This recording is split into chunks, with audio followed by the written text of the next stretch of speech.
From Vermont Public Radio, this is Brave Little State. I'm Josh Crane. Jocelyn, what's the plural of moose? Moose. Okay, good. Glad we're on the same page. I say meese all the time because it's an amazing word, but I just had to ask that.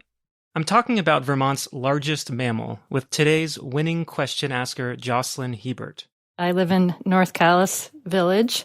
I am the former editor of the Long Trail News magazine at the Green Mountain Club. Have you hiked the Long Trail? Oh, yes. I've actually hiked the whole thing 4 times. Oh, my God. During one of those state traverses, she had a close encounter. I could smell it before I saw it, so I knew something was in the area. What did it smell like? It's kind of a mangy smell. It was pretty strong. Then the moose ran diagonally across and stood off the side of the trail, and we had a bit of a stare down.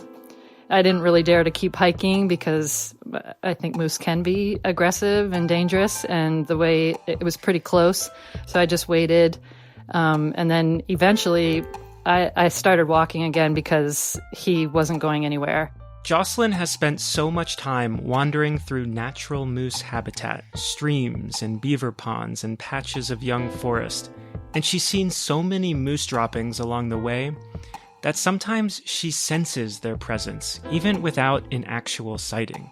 I have this feeling that it's like is it Gary Larson, the cartoonist that has animals peering at you from the woods, and I always felt like that, like there's a moose just watching us go by, but we're not going to see him.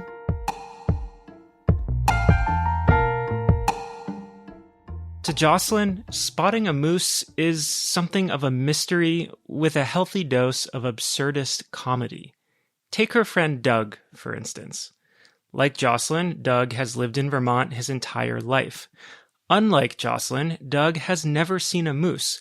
In fact, Jocelyn hasn't seen a moose in the 5 years since she met Doug. It's just a joke now that if he's with me, I will not see a moose. I know this feeling. I've spent a lot of time in moose country, and I've never seen one either. As part of my reporting for this episode, I even visited one of Vermont's moose hotspots, an 8-mile stretch of Route 12 in Elmore, known as Moose Alley. And there is just a ton of moose. I mean, more than any other site that we used in that particular study. There's just moose all over the place. I mean, conservation ecologist Paul Marangelo from the Vermont Nature Conservancy showed me around. People see them here all the time. You drive down and you're driving up and down the road, there's probably records. Apparently, a lot of people have seen moose in Moose Alley, but not me.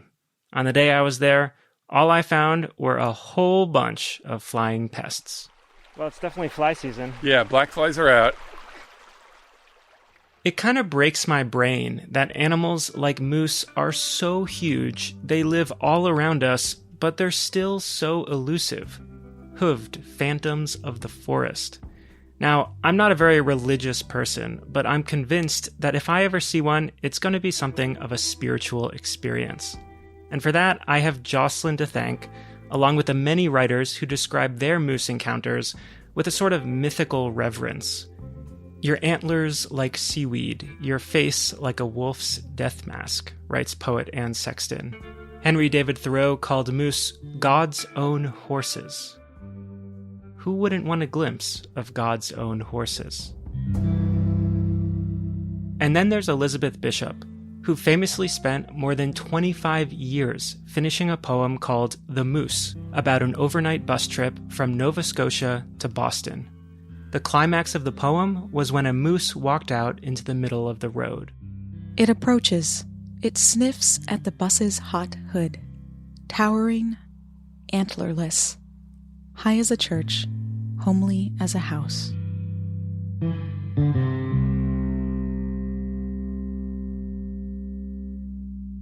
Moose on roads is actually what our question asker Jocelyn was wondering about. More specifically, moose signs on roads. You know, those yellow ones with moose or moose crossing on them. Where did your curiosity about moose signs come from?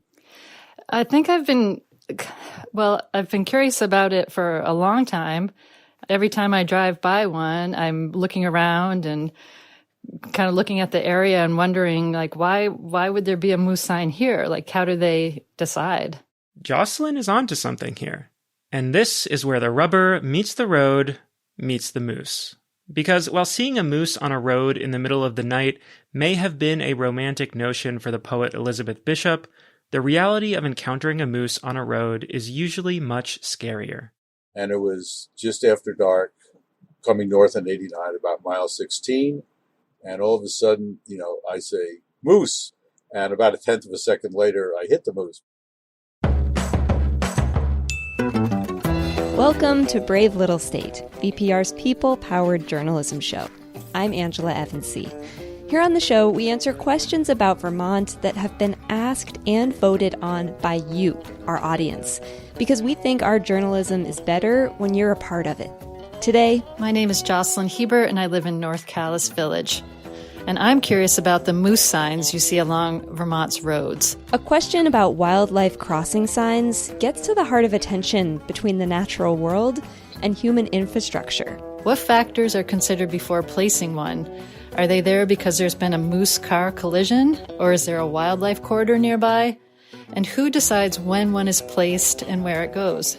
The story of moose signs in Vermont leads my colleague Josh Crane down a rabbit hole of moose-sized proportions. Wildlife is predictably unpredictable. Where we explore why moose cross the road. Moose are actually attracted to roads in some areas because of the salt. And why they're so dangerous for Vermont drivers. And so all the internal organs wound up inside the car, the rest of the moose went over the top. And by the way, do these signs even make a difference? Is it going to slow drivers down? Typically, no.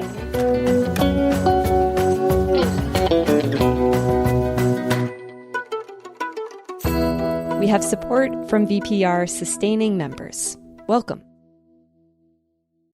Brave Little State is made possible by VPR members and by Dunkiel Saunders, a law firm dedicated to helping clients create a positive, lasting impact, including safeguarding our environment, protecting intellectual property, and navigating data privacy and security rules. DunkielSaunders.com. Dunkiel Saunders.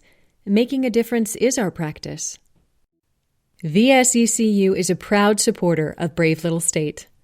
VSECU, a credit union that's working for positive change in Vermont, while helping its members achieve their financial goals.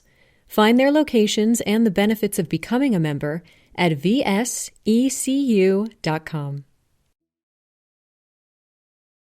Every time I drive by a moose crossing sign in Vermont, I get a little excited.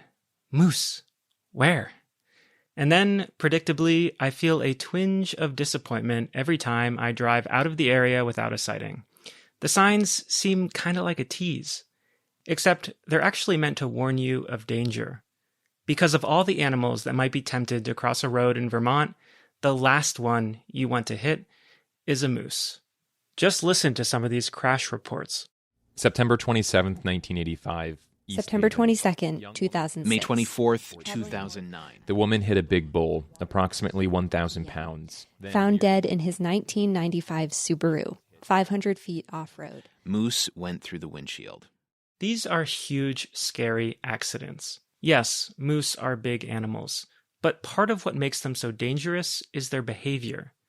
Here's what you need to know, according to Nick Fortin, the head moose biologist at Vermont Fish and Wildlife. Unlike a deer whose defense is get the heck out of there, a moose's defense is often to stand its ground because it's bigger than most of the things that might try to eat it. So they're not really scared.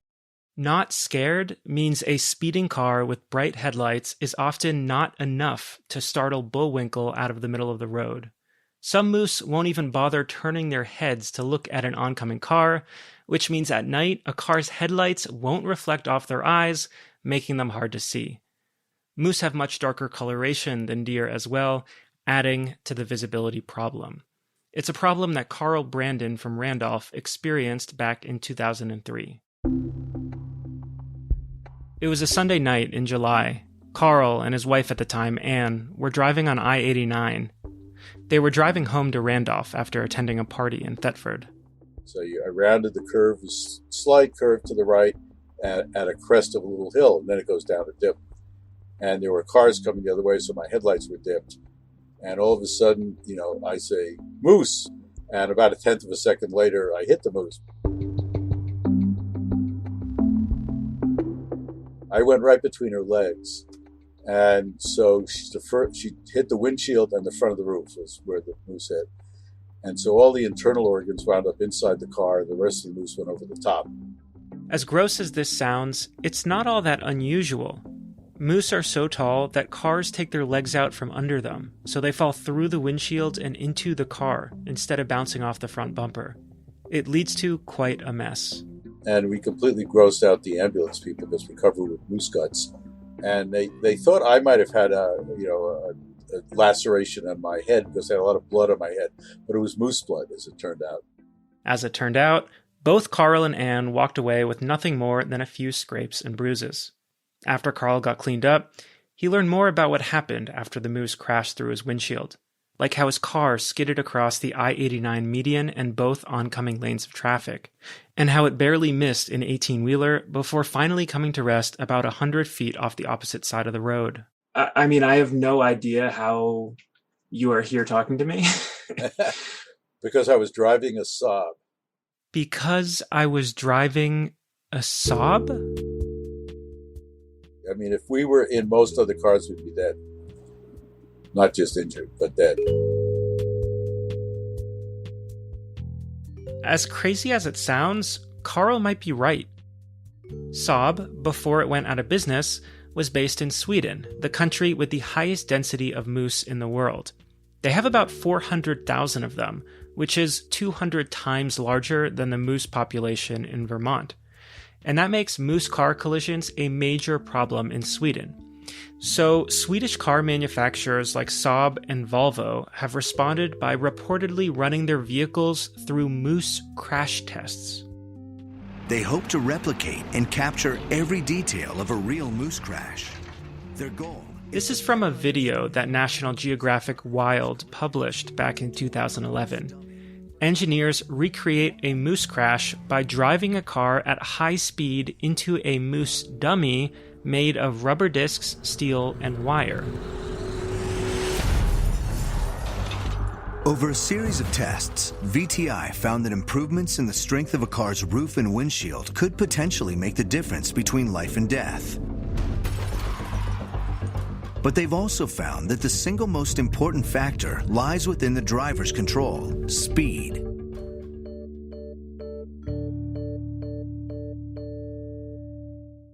So, smart car engineering might help you survive a crash with a moose, like it did for Carl. But the safest way to protect yourself is to simply slow down in moosey areas.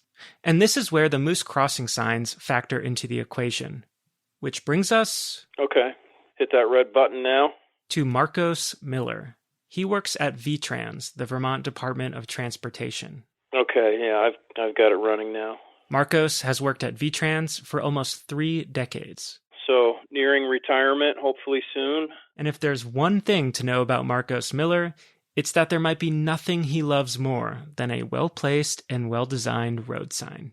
As a sign geek, I tend to pay attention to a sign that's well-placed, that's got the appropriate vertical clearance, is on a nice straight post, and just looks good and is doing its intended job.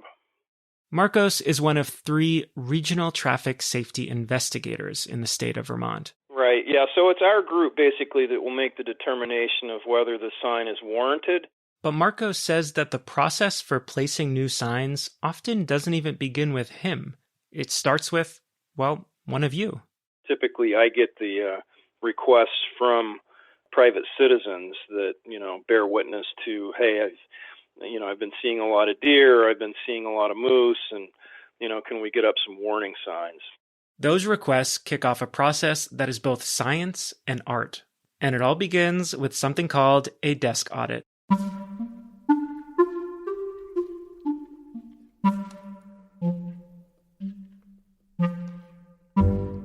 So I'll do an initial desk audit where I'll look at things on film. I'll get onto our GIS-based platform and we'll look at habitat maps. In addition to a desk audit, Marcos also gets input from local game wardens, and he talks to the person who originally requested the sign. And then, we review the crash data if we have anything that's been reported. The crash data. As our question asker Jocelyn suspected, moose car collisions are a major factor in determining where to place a moose sign. Add all that up, and you get very close to a final decision. There's a little bit of what's called engineering judgment that comes into play. A major highway, for instance, would be a more important place for a sign than a dirt road with very little traffic. And if all things add up or don't add up, that, usually sways the decision on whether or not it's prudent to install this type of warning signage.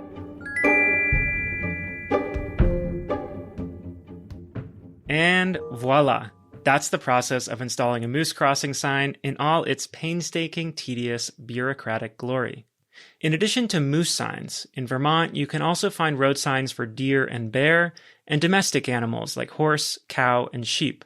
If you're driving across Lake Champlain to South Hero on Route 2, you can even find the state's only official turtle crossing signs. Our question asker Jocelyn was also wondering about signs that just say wildlife crossing. Those are used if there's a lot of activity from multiple species in one area. As for where the signs come from, VTrans gets them from Vermont Correctional Industries, meaning they're made by people in jail. And you may have noticed that there are different versions of moose crossing signs on Vermont roads. Some have a picture of a moose, while some just have the words moose or moose crossing. We used to install the moose symbol sign. That was the standard. It's still within the MUTCD as a standard warning sign. The MUTCD, or Manual on Uniform Traffic Control Devices, is a list of federally approved sign designs. And the MUTCD recommends the image of a moose on a moose crossing sign for accessibility reasons. But those tended to disappear. So the moose signs, I think, are just a popular sign to hang in a garage or, take it to moose camp and hang it up there. We decided in Vermont that we would start any new signs or replacement signs for that particular warning would be text-based. If you're listening to this, I implore you to stop stealing Marcos's signs. Not only is it illegal, but also, come on, just let the sign guy do his thing in peace. I tend to pay attention to guide signs, warning signs. I'm a sign guy. Unfortunately, Marcos is in the minority here. Not only do most of us not appreciate signs like he does, we don't even pay attention to them at all. See, it turns out there's a dirty secret about Animal Crossing signs. The problem is they're not at all effective in actually reducing traffic speed. Moose signs don't actually work. We'll be right back. Brave Little State has support from Vermont Eclectic Company, purveyors of t-shirts and wares inspired by Vermont, designed by local artists. Celebrating the soul of Vermont, one great t-shirt at a time, with gallery store locations in Woodstock Village, the Stone Mill in Middlebury, and online at vteclecticco.com. All right, here we are. This is ecologist Paul Marangelo again, right after we arrived in Moose Alley, the moose hotspot that I mentioned at the top of the episode. Yeah. Did you see the moose crossing sign? I actually didn't. Is that it right there? No, it's about 6 miles back. Okay. It's one of those things, it's just another yellow sign and people just, don't see them. I don't always see them. I was looking for it and I didn't even see it. This brief exchange didn't stick out to me at the time. We were just making conversation. But a little while later, I realized the fact that I hadn't noticed the moose crossing sign on my way to report a story about moose crossing signs, that's indicative of a much larger problem. Here is Marcos Miller, noted sign guy and traffic investigator from VTrans, talking about the efficacy of a moose sign. Would the success rate of, possibly lowering the mortality rate increase if people slowed down? Science has proven yes. Is it going to slow drivers down? Typically, no. Marcos is right. In 2008, the Federal Highway Administration submitted a report to Congress called the Wildlife Vehicle Collision Reduction Study. At the time, there had been growing concerns about this issue, and for good reason. Between 1990 and 2004, the total number of car crashes in the United States held fairly steady, and even decreased a little. By comparison, car crashes with animals increased by about 50% over the same time period. So, the 2008 report to Congress was born. It had this little nugget about deer crossing signs, and deer signs, very similar to moose signs. It said, quote, "Based on the available data, standard deer warning signs are concluded to be ineffective in reducing wildlife vehicle collision." To add salt to the wound, the report also said this, quote, "Unnecessary signs should be removed as they may distract drivers and require maintenance." So, not only do the signs not work, but they may actually be counterproductive.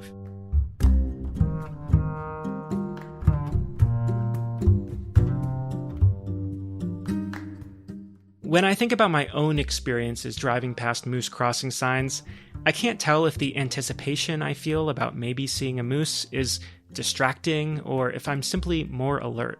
It seems like a pretty fine line. But there's so much evidence that those standard yellow wildlife crossing signs don't work that some states have abandoned them altogether.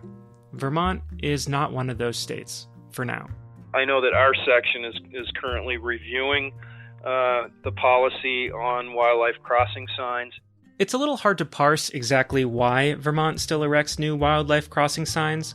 One answer, though, might be found in that 2008 report to Congress. Quote, "Standard warning signs may be required to reduce liability in case of wildlife vehicle collisions." I asked Marcos about this, and he said he's not aware of any requirements for moose, deer, or bear signs. He did say that if a farmer requests signs for cattle, that he is required to follow up. All that said, Marcos insists that moose signs can still work well if he does his job right. Are these signs effective? From a personal standpoint, I believe yes, they are. If they're done sparingly in those locations where you really need them, then I believe they have their place. So we try to eliminate litter on sticks and not put up signs that really are not going to have much of any value to a driver. The best case scenario is that the signage plays some educational role. That's Jens Hilke, a conservation biologist at Vermont Fish and Wildlife. He agrees with Marcos that not all moose crossing signs are litter on sticks, so to speak. Drivers at least have the understanding, hey, wildlife crossroads, some places are going to be potentially more dangerous because of wildlife crossing than others. Jens did give me another reason, though, for Vermont's continued use of moose signs: human psychology. We feel like we've done something tangible. We put up a sign, and everybody can see that sign. And so clearly we've done something. I will just say, we're just scratching the surface of this huge issue of habitat connectivity and how roads and wildlife interact and what wildlife are looking for in a changing climate. Habitat connectivity. You can't talk to anyone about moose without getting into a conversation about something much, much bigger than road signs. That's because moose crossing signs are just one tiny part of the state's overall approach to keeping drivers and wildlife safe.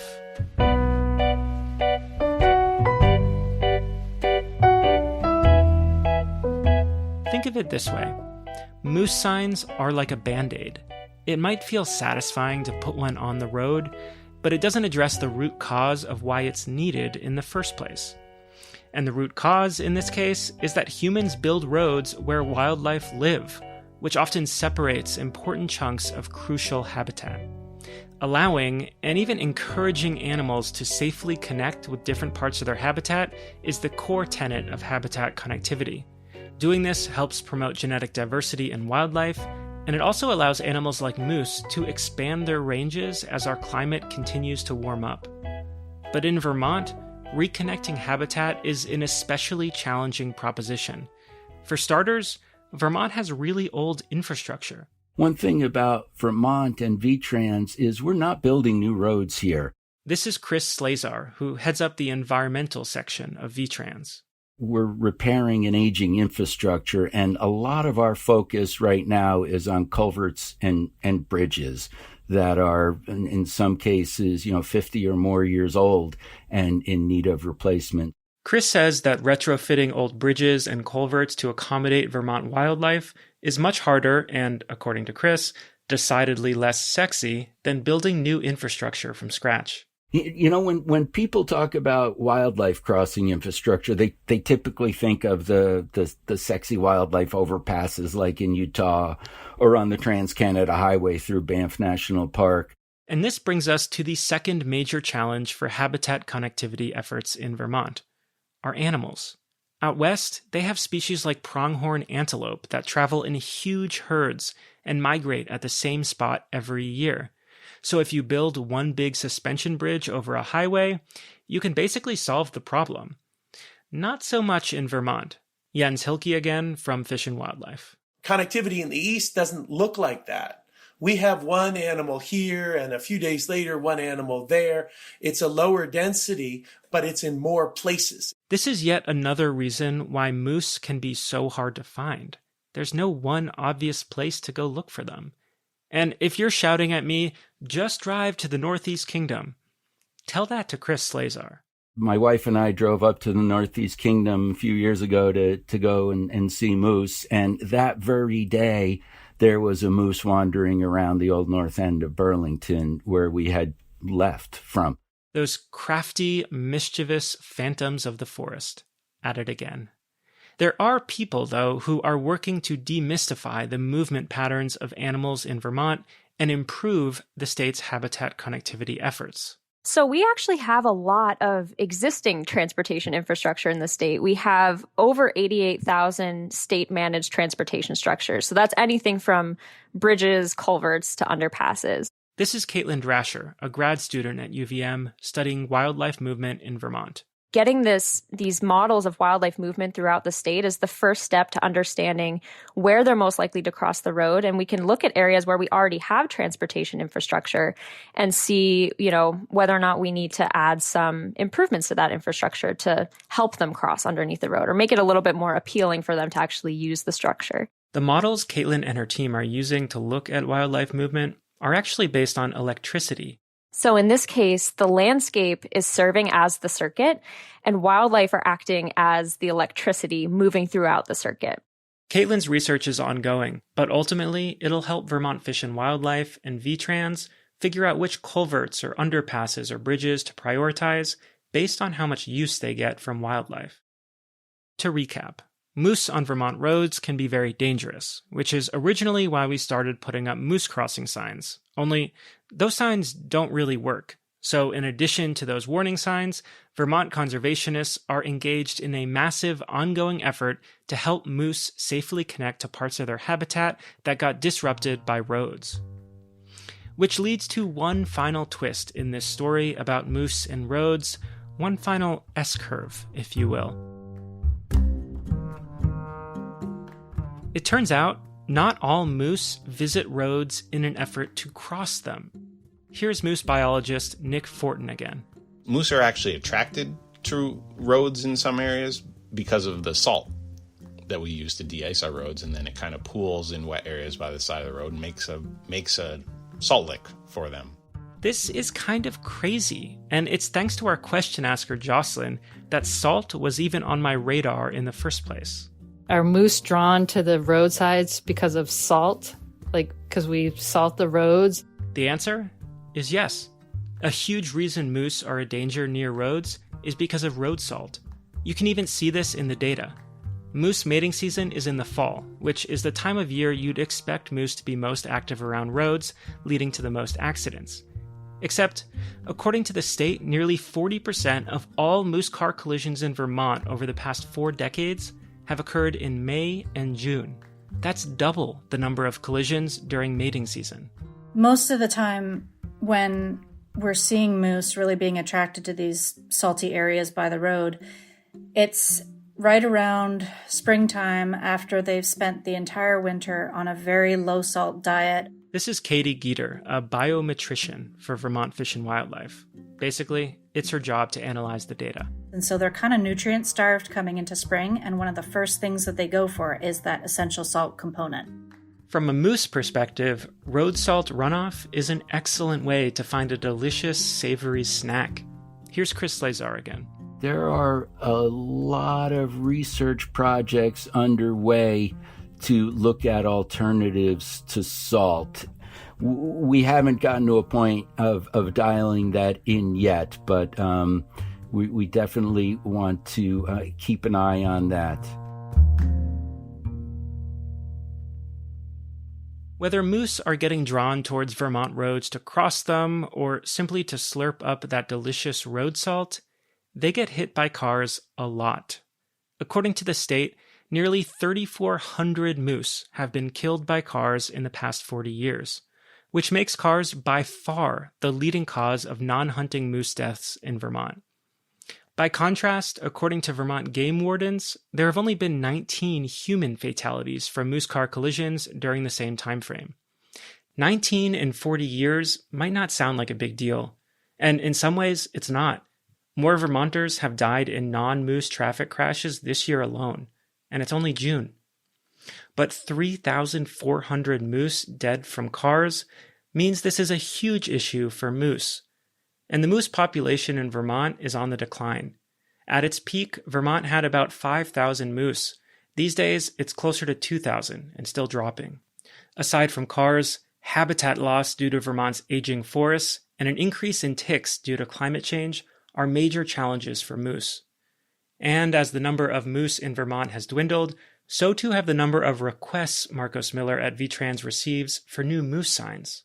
I can't even remember the last time I issued a work order to have a sign installed for this type of activity, just because the numbers have really, really dropped off as far as those concerns actually reaching my desk. So if you're driving around the state and you feel like there are simply too many moose signs on the roads, you're actually onto something.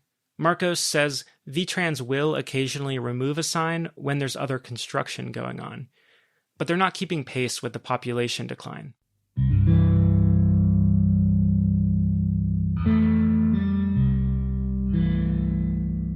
All of this reporting kept leading me to one frustrating realization about conservation work. At least right now, we can identify more problems than we have solutions. This dilemma crystallized for me when I was visiting Moose Alley with Paul Morangelo.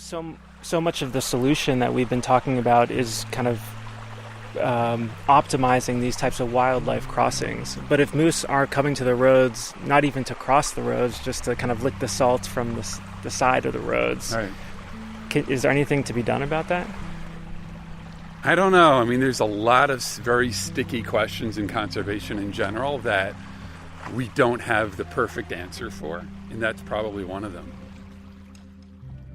I still have never seen a moose, which means the great woolly behemoth's mythical aura keeps growing in my mind. But after reporting this story, I'm not so sure that's a bad thing. Maybe moose and humans can never coexist in complete harmony. Maybe, dare I say, moose and I are better off if we never meet.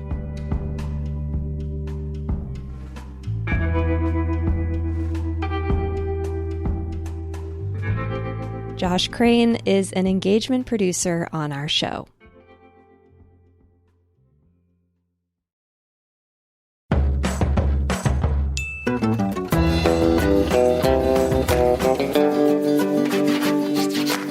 Thanks so much for listening. And thanks to Jocelyn Hebert for the great question.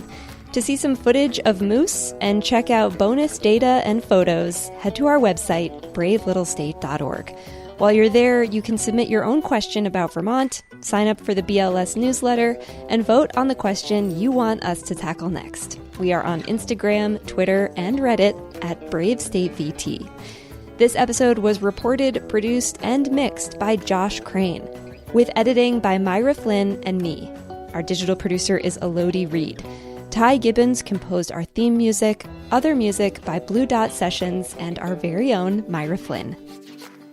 Special thanks to Ben Goldfarb, Jason Batchelder, Eve Frankel, Reed Nye, Henry Epp, and Liam Elder Connors.